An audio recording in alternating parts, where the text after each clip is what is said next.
తెలంగాణలో బీసీలకు 42% రిజర్వేషన్లు జాగృతి వల్లే సాధ్యమైందని అంటూ కవిత చేసిన వ్యాఖ్యలపై టీపీసీ చీఫ్ మహేష్ గౌడ్ విమర్శించారు. బీఆర్ఎస్ హయాంలో బీసీ రిజర్వేషన్ల గురించి పట్టించుకోలేదని మండిపడ్డారు. మరి నిన్న కేబినెట్ లో ఒక డెసిషన్ వచ్చింది. మేము ఆర్డినెన్స్ పెడతా ఉన్నాము. ఆ ఆర్డినెన్స్ పెట్టి 42% ఇచ్చేంత వరకు కూడా ఎన్నికలకు వెళ్ళము అని నిన్న పొంగులేటి శ్రీనివాసరెడ్డి గారు కేబినెట్ తర్వాత చెప్పడం జరిగింది. ఇదొక ముందడుగుగా మేము భావిస్తా ఉన్నాము.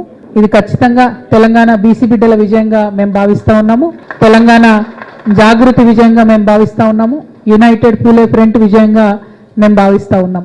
కవిత కోన్ కిస్కా ఏంది కవిత రోడిన్లా కాంగ్రెస్ పార్టీ చేస్తున్న ఘనకార్యాన్ని తనేదో కలర్ పూసుకొని నేనేదో చేస్తున్నాను చెప్పుకుంటే నవ్వుకుంటారమ్మా జనం. నీకేం సంబంధం బీసీలతో?